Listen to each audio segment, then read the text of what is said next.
to my film and TV channel. We're going over to the BBC today, and yes, historical drama. They don't usually do too bad with it, do they? And this is a follow-up to one a few years ago, actually, which was well loved, getting over 8 out of 10 on Internet Movie Database.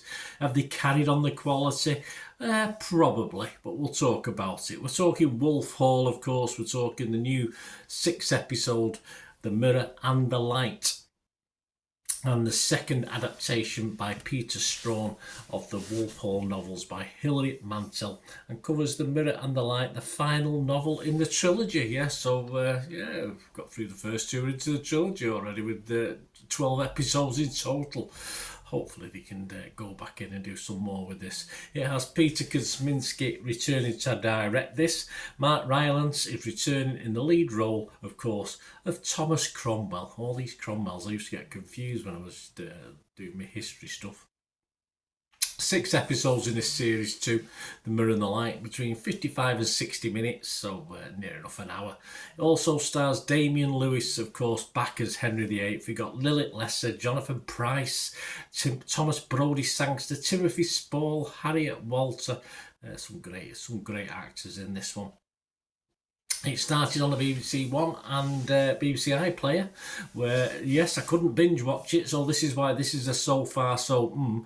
I've managed to get through 4 episodes now, and it started on the Sunday the 10th of November, and I'm recording this on Monday the 2nd of December, so after episode 4 has aired on the BBC. Let's say there's another 2 to go, and the series will air weekly on PBS Masterpiece starting March the 23rd, 2025. Oh, that's great. It's great being British. Sometimes we get to get odd ones a bit quicker than you lot over the pond.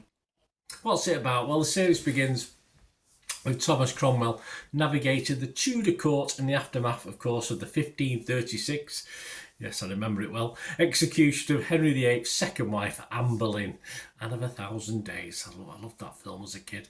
And the monarch about to marry his third wife, Jane Seymour. Yes, we'll get to look through another 3 between now and then, won't it?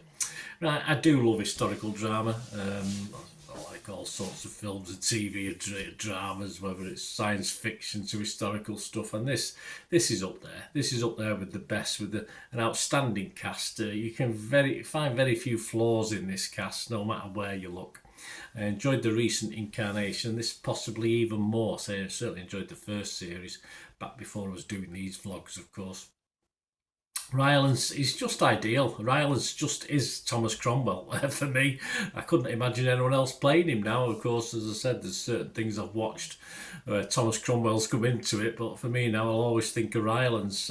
He's just at his best, both likeable and scary in equal measure. I think we see a bit more of his, let's say, softer side in this series than I remember in the first one, but that's quite a few years back. And Damian Lewis, of course, as Henry VIII, has a similar effect, although you're always a little bit on edge. You don't quite know what's going to go on, do you? So you don't know how he's got to be. You always, even when he's being nice, you think, oh shit, what's going on here like? So this is definitely up there with the best of the BBC historical dramas, and continues to be so. And when you watch it on catch up on iPlayer, it automatically carries on for you to watch Elizabeth, the original Elizabeth, back in time, of course, which I've watched probably 3 or 4 times, but I do turn it off just before it starts, because I know if I start watching it, I'll end up watching it all. But no, this was good enough. My ratings on this: Rotten Tomatoes, obviously fresh; Metacritic, obviously positive.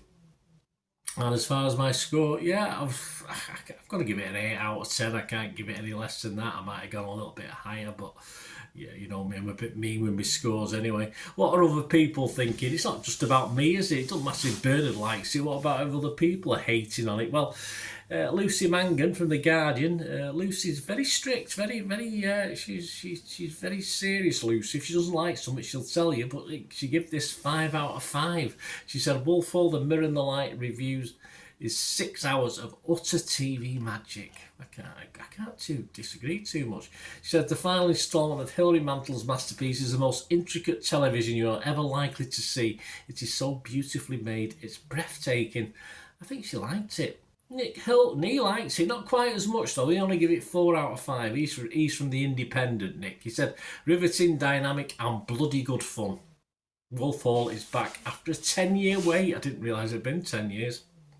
Robbie Smith from the Evening Standard, or just called the Standard if you go online, he loved it as well. 5 out of 5. He said Mark Rylance is utterly magnetic. He is. Strong performances and complex characters continue to make this series a must-watch. Absolutely, like I said, there's no weak joints in this slot, no weak links in the acting circle. Chris Bennion from The Telegraph also give it 5 out of 5. He said praises another lead in Damian Lewis as well. He says Damian Lewis is excellent as Henry. His body and country and wives failing him, he seems to congeal slowly in front of our eyes. Okay, I think most of those guys have got the benefit of seeing all 6, but having watched 4, I can't see the last couple deteriorating anyway.